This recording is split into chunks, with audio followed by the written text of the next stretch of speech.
বন্ধু বান্ধৱীসকল, মই আজি আপোনালোকৰ মাজত উপস্থিত হৈছোঁ উদ্ভিদৰ দ্বিতীয় এটা খণ্ডলৈ।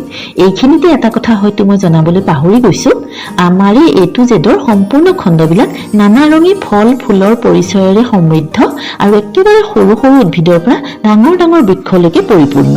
মাত্ৰ আপোনালোকে অকণমান কষ্ট কৰি অকণমান ধৈৰ্য ধৰি পৰ্যায়ক্ৰমে চাই যাওক A পৰা Z লৈ এই সম্পূৰ্ণ তালিকাখন। তেনেহ'লে বন্ধু বান্ধৱীসকল, আমি এতিয়া পলম নকৰি তালিকাৰ দ্বিতীয় খণ্ডত থকা উদ্ভিদবিলাকৰ মাজলৈ যাওঁ। বিধ পালোঁ আমি প্ৰথমে এবিধ গছ, যাৰ ইংৰাজী নাম বাটাৰফ্লাই ট্ৰি, বৈজ্ঞানিক নাম ক্লিটৰিয়া টাৰ্নেটিয়া। অসমীয়াত যাক কোৱা হয় অপৰাজিতা। পৰিচয়ত কওঁ, ই হ'ল এবিধ লতাজাতীয় উদ্ভিদ। অপৰাজিতা উৰহী গোত্ৰৰ অন্তৰ্গত। ইয়াৰ দুটা উপজাতি আছে। ইয়াৰে এটা ফুলৰ ৰং নীলা আৰু এটা ফুলৰ ৰং বগা। সেয়েহে ফুলৰ ৰং অনুযায়ী ইয়াৰে এবিধক নীলা অপৰাজিতা আৰু আনবিধক বগা অপৰাজিতা বুলি জনা যায়।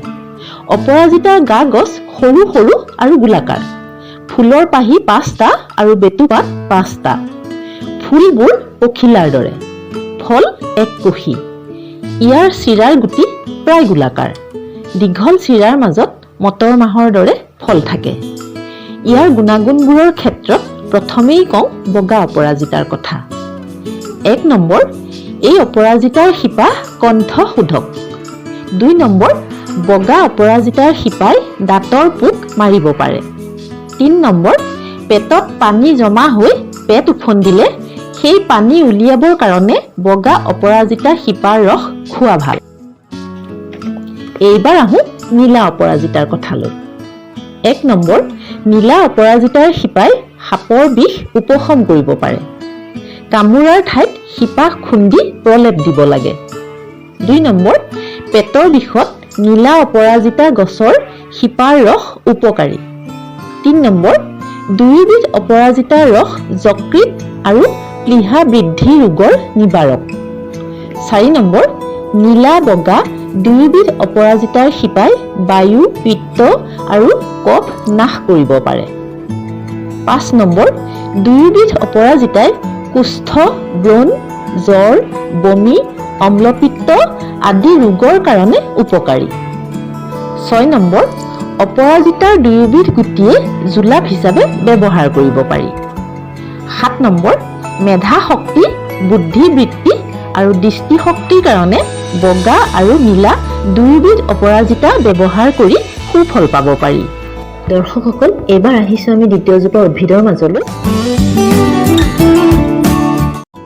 যিজোপা উদ্ভিদ বা উদ্ভিদৰ গজালিয়ে জন্মতেই চোলা পিন্ধি আহি পৃথিৱী দৰ্শন কৰে।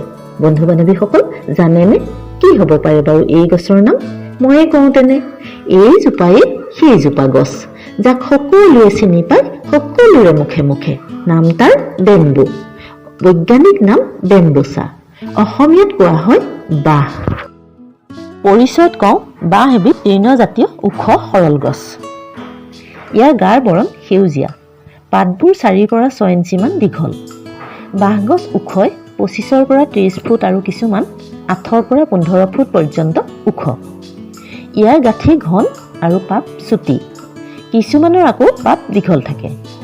ইয়াৰ কেইবাটাও প্ৰজাতি আছে, যেনে ভলুকা বাঁহ, জাতি বাঁহ, বিজুলী বাঁহ বা নল বাঁহ, কুটুহা বাঁহ ইত্যাদি। ভলুকা বাঁহৰ পৰা চকী, মেজ আদি তৈয়াৰ কৰি ল'ব পাৰি আৰু বিশেষকৈ ঘৰ সজা কামত ব্যৱহাৰ কৰিব পাৰি।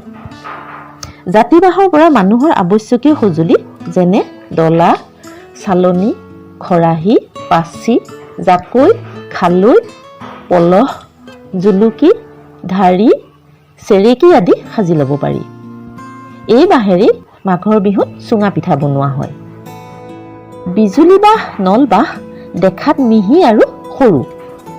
ইয়াৰ পৰাই বাঁহী, ছাতিৰ দাণ্ডি, বিচনীৰ নাল আদি তৈয়াৰ কৰা হয়। আকৌ কুটুহা বাঁহৰ গাঁঠিৰ পৰা ওলোৱা জেংবোৰত কাঁইট থাকে। সেয়েহে বাৰীৰ বেৰা দিয়া কামত ব্যৱহাৰ কৰা হয়। ভলুকা বাঁহৰ গাজটো খাদ্য হিচাপে ব্যৱহাৰ হয় আৰু এই বাঁহৰ ফুলৰ পৰা চাউল তৈয়াৰ হয়। ব্ৰিটিছৰ দিনত যেতিয়া দুৰ্ভিক্ষই দেখা দিছিল, তেতিয়া তেওঁলোকে এই বাঁহৰ ফুলৰ পৰাই এই চাউল তৈয়াৰ কৰি খাদ্য গ্ৰহণ কৰিছিল। এতিয়া আহোঁ ইয়াৰ গুণাগুণবোৰৰ মাজলৈ।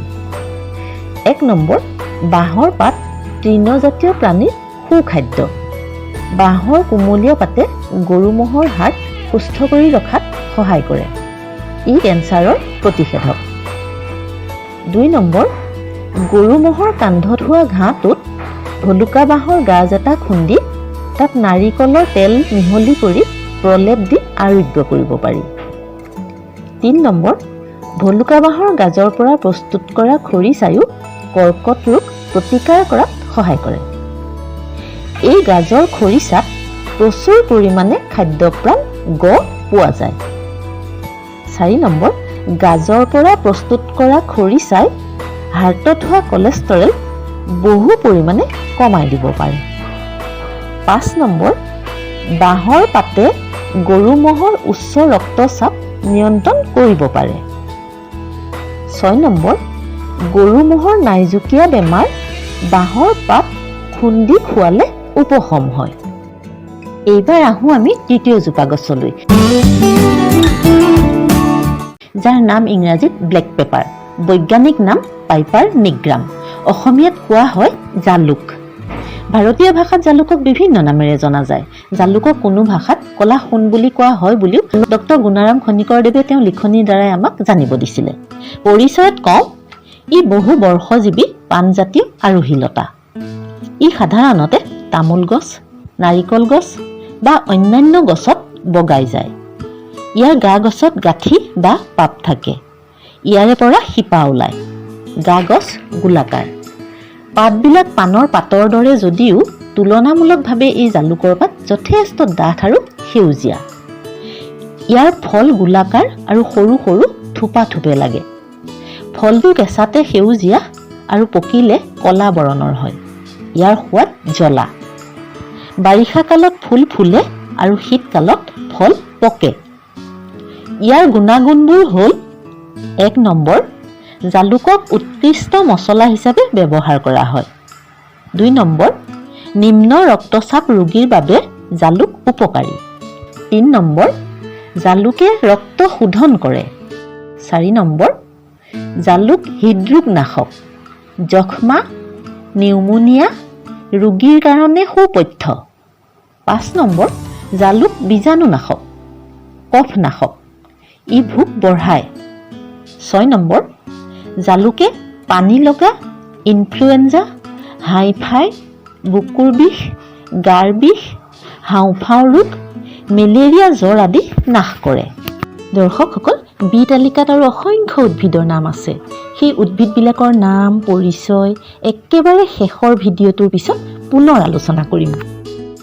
বন্ধু বান্ধৱীসকল, লাহে লাহে আপোনালোকৰ পৰা বিদায় লোৱাৰ সময় আহি পৰিল।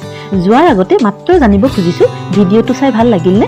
যদি ভাল লাগিল, আগৰ ভিডিঅ'টোৰ দৰে লাইক আৰু কমেণ্ট কৰিব, কিয়নো আপোনালোকৰ লাইক আৰু কমেণ্টেহে আমাক আগলৈ ভিডিঅ' বনাই যোৱাৰ বাবে উৎসাহিত কৰিব। লগতে আপুনি আপোনাৰ বন্ধু বান্ধৱীৰ লগত শ্বেয়াৰ কৰি তেওঁলোককো উপকৃত কৰিব বুলি আশা কৰিলোঁ। অনুগ্ৰহ কৰি চেনেলটো ছাবস্ক্ৰাইব কৰি নেক্সট ভিডিঅ'টো এবাৰ চাবলৈ চেষ্টা কৰিব। আজিলৈ নমস্কাৰ আৰু ভিডিঅ'টো চোৱাৰ বাবে ধন্যবাদ।